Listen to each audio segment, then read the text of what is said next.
بسم اللہ الرحمن الرحیم۔ السلام علیکم دوستو، وائٹ برڈز عمران سیریز کی قسط نمبر 18 میں آپ سب دوستوں کو خوش آمدید۔ ہیلی کاپٹر فضا میں اڑتا چلا گیا۔ ہیلی کاپٹر کی پائلٹ سیٹ پر ٹائیگر تھا، جبکہ حقبی سیٹ پر جوزف اور جوانا موجود تھے۔ ان تینوں کی جیبوں میں کرچناس کے ہاتھے سے ملنے والا جدید اسلحہ موجود تھا۔ ہیلی کاپٹر انہوں نے اسی ہاتھے سے ہی حاصل کیا تھا جہاں انہیں بے ہوشی کے عالم میں لایا گیا تھا، اور پھر شاغل نے وہاں آ کر ان سے بات چیت کی تھی اور پھر انہیں آدھے گھنٹے میں ہلاک کرنے کا حکم دے کر واپس چلا گیا۔ تو ٹائیگر، جوزف اور جوانا نے یہاں موجود تمام افراد کا خاتمہ کر دیا تھا، اور پھر ان کا یہ پروگرام بنا تھا کہ وہ جدید اسلحہ لے کر ہیلی کاپٹر پر سوار ہو کر کافی بلندی سے جنگل کراس کر کے اس لیبارٹری کے اقبی طرف اتر جائیں گے جہاں لیبارٹری موجود ہے، اور چونکہ جنگل میں جو آلات لگائے گئے ہیں وہ جنگل کے اندر مانیٹرنگ کے لیے نصب کیے گئے ہوں گے، اس لیے وہ اگر بلندی سے یا سائیڈ سے چکر کاٹ کر اقبی طرف پہنچ جائیں تو وہ کسی کو معلوم نہ ہو سکے گا۔ اور ویسے بھی اس ہیلی کاپٹر پر سیکرٹ سروس کے الفاظ اور مخصوص نشانات موجود تھے، اس لیے اگر انہیں چیک بھی کر لیا گیا تب بھی یہی سمجھا جائے گا کہ کافرستان سیکرٹ سروس کے افراد ہی اس میں سوار ہیں، اس لیے اسے فضا میں تباہ نہیں کیا جائے گا۔ اور شاغل جس وقت یہاں سے گیا تھا اس وقت ٹائیگر اور اس کے ساتھی بندھے ہوئے تھے، اس لیے اسے یہاں کسی گڑبڑ کا کوئی خیال تک نہ ہوگا۔ اور ویسے بھی جب سے شاغل گیا تھا تب سے لے کر ان کے ہیلی کاپٹر میں سوار ہونے تک شاغل یا اس جنگل میں موجود اس کے ہیڈ کوارٹر سے کوئی کال نہیں آئی تھی، اس لیے بھی وہ پوری طرح مطمئن تھے۔ ٹائیگر نے ہیلی کاپٹر کو کافی بلندی پر لے جا کر براہ راست آگے بڑھانے کے بجائے اس کا رخ اس طرف کر دیا تھا جہاں سے وہ جنگل کے اوپر سے گزرنے کے بجائے چکر کاٹ کر عقبی طرف پہنچ سکتا تھا۔ اور پھر کافی لمبا چکر کاٹ کر جب وہ جنگل کے عقب میں پہنچے تو وہاں ایک پہاڑی موجود تھی۔ اس پہاڑی کی ساخت ایسی تھی کہ صاف محسوس ہوتا تھا کہ اسی پہاڑی کے نیچے وہ لیبارٹری ہے۔ لیبارٹری کے اوپر ایسی تنصیبات موجود تھیں جن سے ظاہر ہوتا تھا کہ یہاں سے پہلے ایئر فورس کا اسپاٹ تھا، لیکن اب یہ اسپاٹ خالی پڑا ہوا تھا۔ ٹائیگر سمجھ گیا کہ شاغل نے سیکیورٹی کے نام پر اسے خالی کرایا ہوگا تاکہ پاکستان سیکرٹ سروس اسے ایئر فورس کے آدمیوں کے روپ میں اور یونیفارم میں آ کر ان کا سارا سیٹ اپ ختم نہ کر دے۔ ٹائیگر نے ہیلی کاپٹر پہاڑی کے عقب میں اتارا اور پھر وہ لوگ ہیلی کاپٹر سے اتر کر پہاڑی چٹانوں کو لانگتے ہوئے آگے بڑھنے لگے۔ ابھی وہ پہاڑی کے سامنے والے حصے تک پہنچے ہی تھے کہ انہیں چٹانوں کے پیچھے چھپنا پڑا، کیونکہ جنگل کے آخری حصے میں انہوں نے ایک ہیلی کاپٹر کو فضا میں بلند ہوتے دیکھ لیا تھا، اور اگر وہ فوری طور پر چھپ نہ جاتے تو ہیلی کاپٹر میں موجود افراد کی نظروں میں آ سکتے تھے۔ اس ہیلی کاپٹر پر بھی کافرستان سیکرٹ سروس کے الفاظ اور نشانات بنے ہوئے تھے۔ ان الفاظ کے اوپر چیف کا لفظ بھی نمایاں طور پر لکھا ہوا تھا جو انہیں دور سے بھی صاف نظر آ رہا تھا۔ ہیلی کاپٹر جنگل کے آخری حصے سے اٹھتا دکھائی دیا تھا۔ کافی بلندی پر جا کر وہ تیزی سے گھوما اور پھر شمال کی طرف بڑھتا چلا گیا، اور پھر تھوڑی دیر بعد وہ ان کی نظروں سے اوجھل ہو گیا۔ میرا خیال ہے شاغل اس ہیلی کاپٹر میں سوار ہو کر یہاں سے چلا گیا ہے، ٹائیگر نے چٹان کی اوٹ سے باہر نکلتے ہوئے کہا۔ وہ کرشداس نہ گیا ہو، جب وہ وہاں کی صورتحال دیکھے گا تو لازماً واپس آئے گا، جوانا نے کہا۔ نہیں، وہ جس طرف گیا ہے ادھر دارالحکومت ہے، اگر اسے کرشناس جانا ہوتا تو وہ بائیں طرف مڑ کر جاتا، ٹائیگر نے جواب دیا۔ بہرحال جو کچھ بھی ہو، ہمیں اس کی واپسی سے پہلے اس کے ہیڈ کوارٹر پر قبضہ کرنا ہے، جوانا نے کہا۔ میں اکیلا جا کر ساری صورتحال کو چیک کر کے آتا ہوں، تم یہیں ٹھہرو، جوزف نے کہا۔ تم اکیلے کہیں پھنس نہ جاؤ، ٹائیگر نے کہا۔ آئندہ ایسے الفاظ میرے بارے میں نہ کہنا، اگر تم باس کے شاگرد نہ ہوتے تو تم اب تک زندہ کھڑے نظر نہ آتے۔ جوزف کبھی اکیلا نہیں ہوتا، فادر جوشوا اور باس دونوں ہمیشہ میرے ساتھ ہوتی ہیں، جوزف نے انتہائی تلخ لہجے میں کہا۔ آئی ایم سوری جوزف، میرا مقصد تمہاری توہین کرنا نہیں تھا، میں نے تو ایک خدشہ ظاہر کیا تھا، ٹائیگر نے مسکراتے ہوئے کہا۔ جہاں جنگل ہو وہاں جوزف پھنس نہیں سکتا، جوانا نے کہا۔ تو ٹائیگر نے اس بات میں سر ہلا دیا۔ اوکے، تم یہیں رکو، میں چکر لگا کر اور حالات کا جائزہ لے کر آ رہا ہوں، جوزف نے بھی اس بار مسکراتے ہوئے کہا، اور پھر وہ چٹانوں کی اوٹ لیتا ہوا آگے بڑھتا چلا گیا۔ تھوڑی دیر بعد وہ جنگل میں داخل ہو کر ان کی نظروں سے اوجھل ہو گیا۔ میرا خیال ہے کہ ہم میں سے ایک کو جوزف کے پیچھے جانا چاہیے، جوزف جذبات سے کام لے رہا ہے جبکہ یہاں سائنسی آلات ہر طرف نصب ہیں، ٹائیگر نے کہا۔ تم بے فکر رہو ٹائیگر، جوزف کی حسیات جنگل میں داخل ہوتے ہی ہزاروں گنا بڑھ جاتی ہیں، جوانا نے کہا۔ تو ٹائیگر نے بے اختیار ہونٹ پوچھ لیے۔ پھر تقریباً 1 گھنٹے کے شدید انتظار کے بعد انہیں اچانک جوزف واپس آتی دکھایا دیا تو وہ دونوں چونک پڑے۔ جوزف انتہائی تیزی سے چٹانوں کو پھلانگتا ہوا ان کے قریب پہنچ گیا۔ کیا ہوا؟ ٹائیگر نے بے چین سے لہجے میں پوچھا۔ जंगल के आखिरी हिस्से से कुछ अंदर की तरफ 2 बड़े कैबन हैं, जिनमें से एक खाली पड़ा हुआ है। अलबत्ता वहाँ मेज़ के ऊपर 2 फूंस पड़े हैं। लगता है कि उसी कैबन में शागिल का हेडक्वार्टर था, जबकि दूसरे कैबन में मशीनरी नस्ब है और अंदर 4 आदमी मौजूद हैं। वो शराब पीने में मसरूफ थे। मशीनरी की स्क्रीन पर जंगल का अंदरूनी हिस्सा नजर आ रहा था। इसके अलावा वहाँ और कोई नहीं है। जोसेफ ने जवाब देते हुए कहा, तुम्हें इन 4 का खात्मा कर देना चाहिए था। टाइगर ने कहा, हो सकता है कि जंगल के अंदर मजीद कुछ लोग मौजूद हों, इसलिए हम में से किसी का एक वहाँ मौजूद होना ज़रूरी है। जोसेफ ने कहा, ठीक है, पहले वहाँ जाकर अंदर गैस फायर करते हैं, फिर इस मशीनरी को चेक करके आगे की बातें सोचेंगे। जोआना ने कहा। तो टाइगर ने और जोसेफ ने दोनों ने इस बात में सर हिला दिए। फिर इन तीनों ने जेबों से मशीन पिस्टल और गैस पिस्टल निकाले और जोसेफ की रहनुमाई में बड़े मुताद अंदाज में चट्टानों को फलांगते हुए जंगल की तरफ बढ़ते चले गए। टाइगर का अंदाज दुरुस्त साबित हुआ था कि जंगल के अगली तरफ उन्होंने कोई आला नस्ब नहीं किया था। इन्हें शायद इस बात का तसव्वुर तक नहीं था कि अगली तरफ से भी कोई यहाँ आ सकता है। इनको 100% यकीन था कि जो भी इधर आएगा बहरहाल जंगल की तरफ से ही आएगा, और अगर टाइगर, जोसेफ और जोआना के हाथ इनका हेलीकॉप्टर ना लगता तो इन्हें भी जंगल के अंदर से यहाँ तक पहुँचना पड़ता। दूसरी बात जिसका फ़ायदा इन्हें हुआ था वो ये कि करशनास और हेडक्वार्टर में मुसलसल रब्ता नहीं था कि वहाँ के हालात के बारे में इन लोगों को इल्म हो सकता। इसलिए बगैर किसी खतरे के वो लोग इन कैबन्स की तक पहुँचने में कामयाब हो गए। शागिल की अदम मौजूदगी की वजह से मसला अफराद भी बाहर पहरा देने के बजाय दूसरे कैबन में बैठे शराब नोशी और गप्पे हाँगने में मसरूफ थे।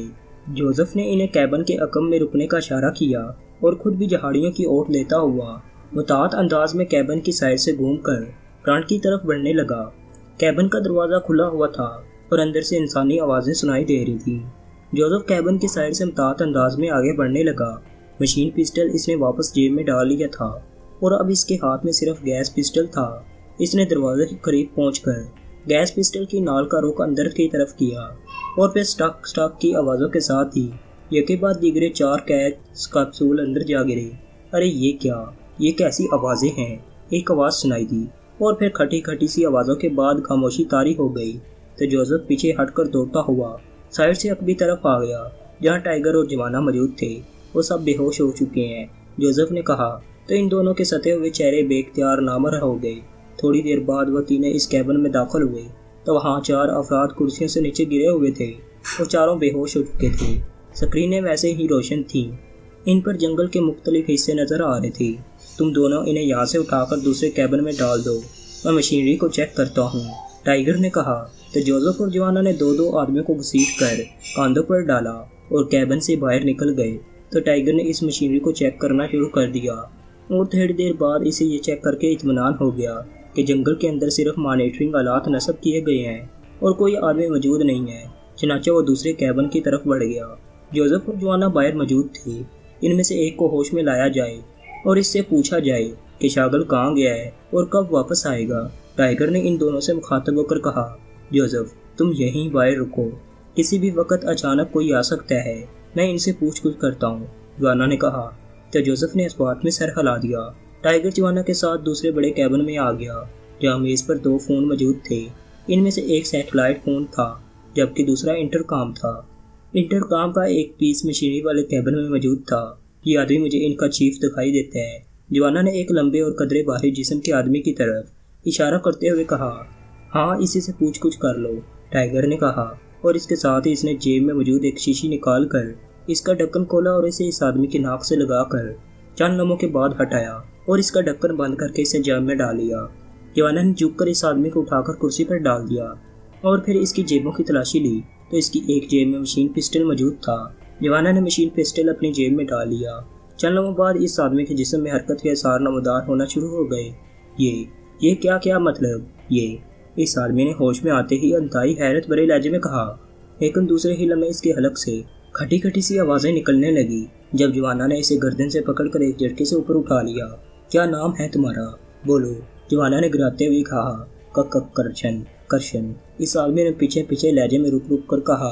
तो जवाना ने इसे वापस कुर्सी पर पटक दिया। शागिल कहाँ है? टाइगर ने पूछा। चचा चीफ तो दारुल हुकूमत गए हैं। मगर तुम कौन हो? तुम यहाँ कैसे पहुँच गई हो? करशन ने इस बार कदरे संभले हुए लहजे में कहा। शागिल क्यों गया है, वजह बताओ, टाइगर ने कहा। मुझे नहीं मालूम, کرشن نے کہا ہی تھا کہ پاس کھڑے جوانا کا بازو بجلی کی سی تیزی سے گھوما اور کرشن چیختا ہوا اچھل کر نیچے جا گرا۔ جوانا نے جھک کر اسے گردن سے پکڑ کر ایک جھٹکے سے واپس کرسی پر بٹھا دیا۔ کرشن کا جبڑا ٹوٹ کر لڑک گیا تھا، اس کا چہرہ تکلیف کی شدت سے مسک ہو رہا تھا۔ اب اگر غلط بیانی کی تو گردن توڑ دوں گا، جوانا نے گراتے ہوئے کہا۔ کرشن کا پورا جسم پوری طرح لرز رہا تھا۔ اس کی حالت دیکھ کر ہی ٹائیگر اور جوانا دونوں سمجھ گئے کہ کرشن فیلڈ کا آدمی نہیں ہے۔ اس کا صاف مطلب تھا کہ وہ اس مشینری کا انچارج ہے۔ بولو کیوں گیا ہے شاگل اور کہاں گیا ہے؟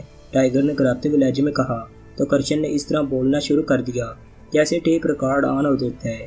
جبڑا ٹوٹ کر لٹک ہو جانے کی وجہ سے وہ انتہائی تکلیف بھرے لہجے میں بول رہا تھا، لیکن بہرحال اس کی بات سمجھ میں آ رہی تھی۔ ٹائیگر نے اس کے خاموش ہونے پر اس سے سوالات شروع کر دیے اور تھوڑی دیر بعد انہیں پوری تفصیل کا علم ہو گیا۔ عقبی طرف پہاڑی کے نیچے لیبارٹری تھی جو بند پڑی تھی۔ کرشن کے لحاظ سے کرشناس قصبے میں لائے جانے والے تینوں آدمیوں کو ہلاک کر دیا گیا تھا اور شاگل یہاں اس کیبن میں بیٹھے بیٹھے اچانک اٹھ کر ہیلی کاپٹر پر سوار ہو کر دارالحکومت چلا گیا تھا اور یہاں ان چاروں کے علاوہ اور کوئی آدمی موجود نہ تھا۔ اسے اور اس کے ساتھیوں کو آف کر دو جوانا، ٹائیگر نے کہا۔ تو اس کا فکرہ ختم ہوتے ہی جوانا نے بجلی کی تیزی سے جیب سے مشین پسٹل نکالا اور دوسرے لمحے کیبن فائرنگ کی آوازوں سے گونج اٹھا۔ کرشن اور اس کے تینوں بے ہوش ساتھی چند لمحوں میں لاشوں میں تبدیل ہو چکے تھے۔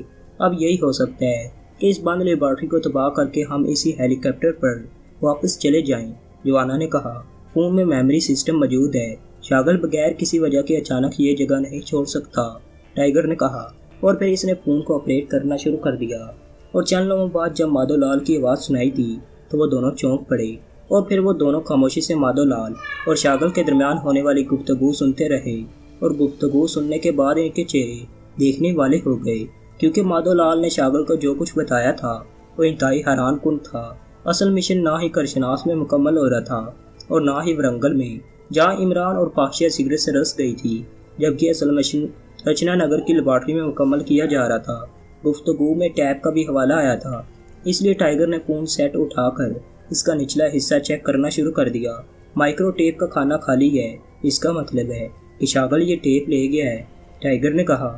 اس سے ہمیں کیا فرق پڑتا ہے، اصل بات تو سامنے آ گئی ہے، ہم نے اس ٹیپ کا اچار تو نہیں ڈالنا تھا، جوانا نے منہ بناتے ہوئے کہا۔ عمران صاحب کو شاید ہماری بات پر یقین نہ آئے، اگر یہ ٹیپ مل جاتا تو انہیں یقین آ جاتا، ٹائیگر نے کہا۔ ہاں تمہاری بات درست ہے، لیکن میرا خیال ہے کہ ہمیں ماسٹر کو بتانے کے بجائے فوری طور پر رچنا نگر پہنچنا چاہیے۔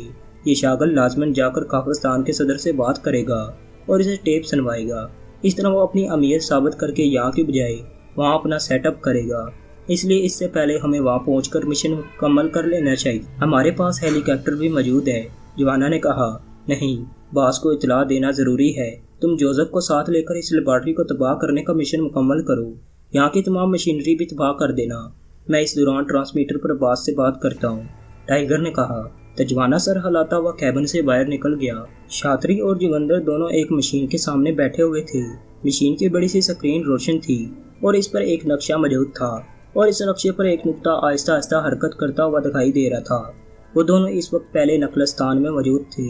جوگندر نے ایک جیپ پر اپنے 4 آدمی کساٹی گاؤں بھجوا دیے تھے تاکہ جیسے ہی پاکشاہی ایجنٹوں کی مطلوبہ جیپ وہاں پہنچے اس میں موجود افراد کو بے ہوش کر کے اس جیپ سمیت یہاں لایا جا سکے۔ سکرین پر حرکت کرتا ہوا نقطہ بتا رہا تھا کہ جیپ ابھی کساٹی گاؤں تک نہیں پہنچی، اس لیے وہ دونوں خاموش بیٹھے اس نقطے کو حرکت کرتا دیکھ رہے تھے۔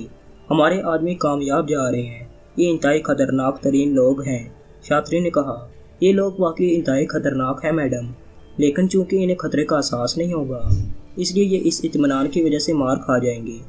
البتہ کساٹی گاؤں سے آگے نکلنے کے بعد یہ لوگ بے حد چوکنا ہوں گے، جوگندر نے جواب دیتے ہوئے کہا۔ تو شاتری نے اس بات میں سر ہلا دیا۔ پھر تقریباً آدھے گھنٹے بعد وہ چونک کر سیدھے ہو گئے کیونکہ حرکت کرتا ہوا نقطہ اب اس پوائنٹ کی طرف بڑھ رہا تھا جو کساٹی گاؤں کی نشاندہی کرتا تھا۔ پھر یہ نقطہ اچانک رک گیا تو ان دونوں نے بے اختیار ہونٹ پھینچ لیے کیونکہ اس نقطے کے رکنے کا مطلب تھا کہ پاکشاہ سگریٹ سروس کساٹی گاؤں میں پہنچ چکی ہے۔ تھوڑی دیر بعد اچانک مشین کے نچلے حصے سے ٹونکو کی آوازیں بلند ہونے لگیں تو وہ دونوں اس طرح اچھل پڑے جیسے ان کے پیروں تلے اچانک بم پھٹ پڑا ہو۔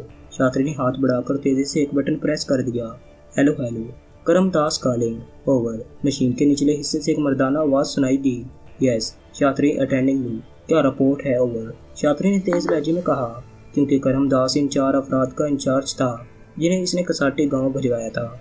मैडम, ये चारों बेहोश कर दिए गए हैं। ओवर, करमदास ने जवाब दिया।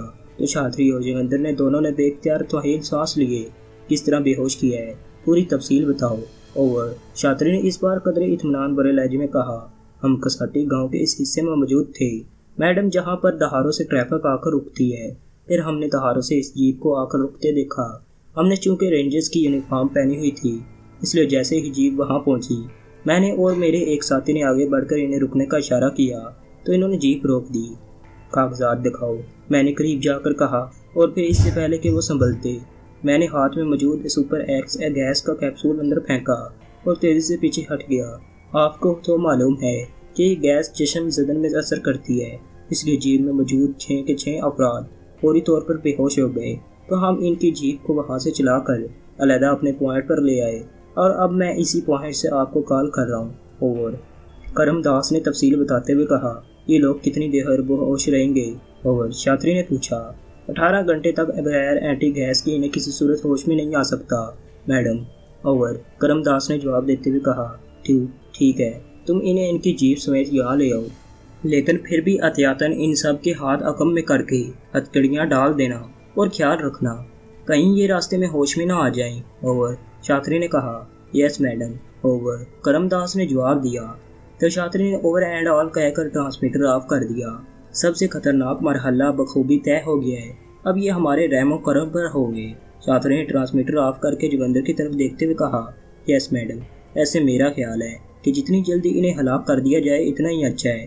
जोगिंदर ने जवाब देते हुए कहा, हाँ तुम्हारी बात दुरुस्त है, ये इंतहाई खतरनाक लोग हैं, इसलिए इनके मेकअप वॉश होते ही इन्हें गोलियों से उड़ा दिया जाएगा। छात्री ने जवाब दिया। तो जोगिंदर का सता हुआ चेहरा बेख्तियार खुल उठा।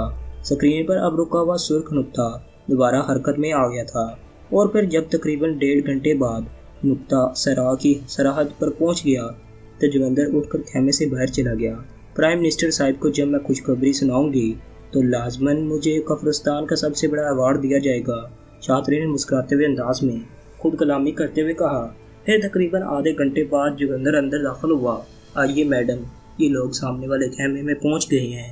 जोगिंदर ने कहा, इस मशीन को ऑफ कर दो, अब इसकी ज़रूरत नहीं रही। छात्री ने कुर्सी से उठते हुए कहा। तो जोगिंदर सर हिलाता हुआ आगे बढ़ा और इसने मशीन ऑफ करना शुरू कर दी। जबकि छात्री इस खेमे से बाहर आई तो सामने 2 जीपें खड़ी थीं। इनमें से एक जीप तो इनकी थी, जबकि दूसरी बड़ी ड्रम पार जीप थी। बाहर करमदास और इसके साथी मौजूद थे। दोनों जीपें खाली थीं। करमदास ने छात्री को सलाम किया। रास्ते में कोई प्रॉब्लम तो नहीं हुआ? छात्री ने करमदास के सलाम का जवाब देते हुए कहा, नो मैडम। करमदास ने जवाब दिया, तुमने वाकई काम किया है करमदास, बेफिक्र रहो, तुम्हें इसका भारी इनाम मिलेगा। छात्री ने कहा, थैंक यू मैडम। करमदास ने खुश होते हुए कहा, इनका सामान कहाँ है? छात्री ने पूछा। जीप के अकबी हिस्से में पड़ा है मैडम। करमदास ने जवाब दिया, इसे उठाकर कैमे में ले आओ ताकि इसकी तफसीली चेकिंग हो सके। छात्री ने कहा, यस मैडम। करमदास ने जवाब दिया। तो छात्री मुड़कर दूसरे बड़े खेमे की तरफ बढ़ गई। जोगिंदर जो इस दौरान मशीनरी वाले खेमे से बाहर आ चुका था, वो भी छात्री के पीछे चलता हुआ दूसरे खेमे में दाखिल हो गया। ये खेमा काफ़ी बड़ा था। ज़मीन पर दरी बिछी हुई थी और इस दरी पर 4 मर्द और 2 औरतें टेढ़े मेढ़े अंदाज में पड़ी हुई थीं। एक तरफ 4 कुर्सियाँ मौजूद थीं। इनमें से इमरान यही आदमी हो सकता है, क्योंकि इसका कद्दो कादम इमरान से मिलता है। बाकी लोग अलहदा कद्दो कामत के हैं। इसे उठाकर कुर्सी पर डालो और पहले इसका मेकअप वॉश करो। छात्री ने एक कुर्सी पर बैठते हुए जोगिंदर से कहा, यस मैडम। जोगिंदर ने कहा और साइड पर पड़ी हुई एक कुर्सी उठाकर इसने दूसरी साइड पर रखी। ये बाजू वाली कुर्सी थी। और फिर आगे बढ़कर इसने इमरान की कद्दो कामत वाले आदमी को उठाकर कुर्सी पर डाल दिया। इस आदमी के दोनों हाथ इसके अक्कम में हथकड़ी में जकड़े हुए थे। इस दौरान करमदास और इसके दाती 2 बड़े बड़े स्याह रंग के बैग उठाए अंदर दाखिल हुए और छात्री के इशारे पर उन्होंने दोनों बैग एक तरफ रख दिए। इनकी जीप के नीचे सैटेलाइट काशंस लगा हुआ है, इसे उतार कर ऑफ कर दो। छात्री ने कहा, यस मैडम। करमदास ने कहा और अपने आदमियों समेत खेमे से बाहर से निकल गया। जबकि जोगिंदर ने इस दौरान खेमे के एक कोने में ट्राली पर मौजूद जदीद तरीन मेकअप वॉशर पड़ा हुआ कपड़ा उठाया और ट्राली को धकेलता हुआ इस आदमी के करीब ले आया जिसे कुर्सी पर डाला गया था। इसने इस आदमी के सर पर मेकअप वॉशर का कंटोक चढ़ाया और फिर इसे बंद करके इसने मशीन को ऑपरेट करना शुरू कर दिया। तो मशीन पर बेशुमार छोटे बड़े बल्ब जलने बुझने लगे और इसके साथ ही कंटोक में सुर्ख रंग की गैस भरना शुरू हो गई। छात्री की नज़रें कंट्रोल पर जमी हुई थी। थोड़ी देर बाद मशीन खुद ब खुद ऑफ हो गई और चंद लम्हों बाद सुर्ख रंग की गैस भी कंट्रोल के अंदर से गायब होती चली गई। लेकिन इसके बावजूद कंट्रोल में इस आदमी का चेहरा साफ नज़र नहीं आ रहा था। युगंधर ने कंट्रोल को हटाया तो ना सिर्फ वो खुद बल्कि छात्री भी बेख्तियार उछल पड़ी, क्योंकि वो आदमी उसी शक्ल में था। इसका मेकअप वॉश नहीं हुआ था। हो, ये तो मेकअप में नहीं है, छात्री ने इंतहाई तशवीश भरे लहजे में कहा। हो सकता है मैडम कि इस इमरान की असल शक्ल ही यही हो, युगंधर ने भी होश बाते हुए कहा। ओ हाँ, हो सकता है। मेरे बैग में एक फ़ाइल मौजूद है, इसमें इमरान का एक फ़ोटो मौजूद है जो इसकी असल शक्ल का है। वो फ़ाइल ले आओ, छात्री ने कहा। तो युगंधर इस बात में सर हिलाता हुआ कहने से बाहर चला गया। थोड़ी देर बाद वो वापस आया तो इसके हाथ में एक फ़ाइल मौजूद थी। फ़ाइल पर पाकिस्तान सीक्रेट सर्विस के अल्फाज लिखे हुए थे। छात्री ने फ़ाइल लेकर लहोली और इसके सफ़े पलटने शुरू कर दिए। फिर एक सफ़े पर इसकी नज़रें जम सी गई। ये देखो, ये है इमरान की असल शक्ल, ये वो नहीं है, छात्री ने फ़ाइल युगंधर की तरफ बढ़ाते हुए कहा। यस मैडम, ये भी तो हो सकता है, इसने डबल मेकअप कर रखा हो। युगंधर ने फ़ाइल में मौजूद तस्वीर देखते हुए कहा। ओ हाँ, ऐसा भी हो सकता है। गुड शो, तुम वाकई ज़हीन आदमी हो। ठीक है, दोबारा इसका मेकअप वॉश करो, छात्री ने कहा। तो युगंधर मेकअप वॉशर की तरफ बढ़ गया जो अभी तक इमरान की कुर्सी के करीब मौजूद था, जबकि छात्री फ़ाइल के सफ़ात पलटती रही। फिर एक सफ़े पर इसकी नज़रें जम गई और इसके साथ ही इसके चेहरे पर चमक सी उभर आई। ये फ़ाइल इसे प्राइम मिनिस्टर के हुक्म पर सीक्रेट सर्विस की साबका फाइलों से इस इमरान के बारे में तैयार करके दी गई थी। इस फाइल में इमरान की जो तस्वीर थी, इसमें इमरान किसी होटल के मेन गेट से बाहर आ रहा था। छात्र ने एक तवील सांस लेते हुए फाइल बंद कर दी, जबकि इस दौरान युगंधर ने एक बार फिर इमरान के चेहरे पर कंट्रोल चढ़ाकर मशीन ऑफ कर दी। कंट्रोल में एक बार फिर सुर्ख रंग की गैस भर गई। चंद लम्हों बाद जब मशीन खुद ब खुद ऑफ हो गई और सुर्ख गैस भी गायब हो गई तो युगंधर ने कंट्रोल हटा दिया। लेकिन इसके साथ ही इसका चेहरा बिगड़ सा गया, क्योंकि वो आदमी उसी चेहरे में था जिसमें पहले था।